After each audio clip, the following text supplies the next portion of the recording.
We love spending time in the sun in the summer, but we have to protect ourselves when we're out in the sun. We've got two great guests tonight with us to tell us more about protecting our skin. Board-certified dermatologist Dr. Maritza Perez and Major League Baseball Hall of Famer Johnny Bench. Hi, how are you? Hello. We're wonderful. Thank you very much for having us, Michelle. Thanks for being here. Let's start with Dr. Perez. Tell me a little bit about non-melanoma skin cancer and how common it is. Okay, non-melanoma skin cancer is the #1 cancer diagnosis in the United States right now. Over 5 million patients are diagnosed with it on an annual basis. And it complies of mainly basal cell carcinomas, which is the most common, and cutaneous squamous cell carcinoma, both of which are totally curable if they're detected early and surgery is performed. If they're left untouched and untreated, they can actually go deeper and go into deeper structures and maybe even travel. So we need to emphasize to the audience how important it is to know your spots and check your skin regularly, and also visit your board-certified dermatologist every year. Absolutely. Who is at risk for developing this? It's very interesting because if you look at the literature, it's going to tell you that light skin, light hair, light eyes, people that lived near the equator, because sun is the one that induces the mutations that induce the cancer.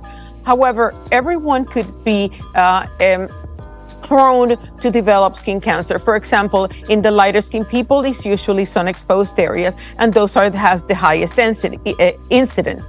However, in the skin of color people, it can be in the covered areas, in areas of scars, inflammation, on the genitalia, under the nails, in between the toes. So everyone should check their skin regularly. Everyone should go visit their board-certified dermatologist annually. And if you see something, you should go to the dermatologist and ask them to check it out, right? Exactly. If you see something that changes, color, size, bleeding, rapid growth, you should go visit your dermatologist. All right, so Johnny, you were diagnosed with non-melanoma skin cancer in 2012. So tell us how you found out about that. Well, you know, Michelle, I just had some blisters under my eyes. They had been a problem. I'd popped them and they were gone away, I thought, and then they came back.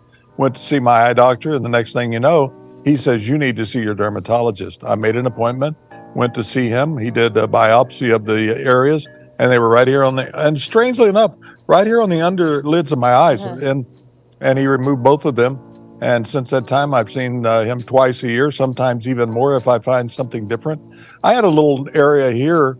I thought, okay, let him check it out. He didn't. He said, no, that's fine, but this over here is a problem. He removed that. 6 months ago, I went to see him again. He found a spot on my chest that obviously I wasn't able to see. I can't see under my chin. And he said, that concerns me, did a biopsy. So the whole idea is for us to make you aware that you should see a dermatologist. And we want you to take a pledge. We ask you to go to the website, letsgetrealaboutskincancer.com. Letsgetrealaboutskincancer.com. Get all the information you need and pledge to us. The thing I'm learning as I go here is Dr. Perez is saying that most of the damage that has been done to your skin happens by the time you're 19 to 21, all of that pre-sun. And so it is very important that ounce of prevention is worth a pound of cure. And as a result, we want you to go in and see your dermatologist. If you get older, yay, there's a better chance.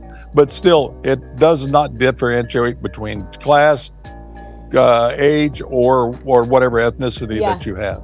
You know, we have a lot of little leaguers playing baseball this summer. In addition to protecting their skin, which you're telling them to do right now, what other advice do you have for those young ball players?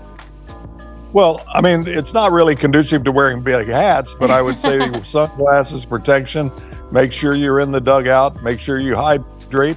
I'm always going to say that. I'm not sure water is ever bad for you and everything else, but I would think that the parents there watching the games, take your umbrellas, make sure that your child is really comfortable and everything else. Wear clothing and wear sunscreen, apply sunscreen. Do as you wish, but make sure you're aware of it. We're going to find all these things at letsgetrealaboutskincancer.com. Regeneron as a healthcare company is partnering with this and making it all work for you. All right, before we go, Johnny, I have a lot of baseball fans in my family. My brother had 2 questions for you. He wanted to know if there was any reason that you were number 5, and who was your favorite Chicago Cub to play against or play with back in the day? Well, I wore number 5 because all the catchers had single numbers, Okay. and that was the only one left. Because John Rivers had this, that, Pavletic had that, Coker had that, and then there's only one Cub. I loved Ernie Banks, I loved Billy Williams, I loved Fergie, but the only guy in my life was a guy named Ron Santo. I mean, of course, you had Beckert and Ken Kessinger, but they were Ron Santo, always. Well, I think that's a pretty darn good answer. Thank you, guys. Thank you, Michelle. Thank you so much for spending some time with us today. Tamanique is in next for Game Day. We'll be right back.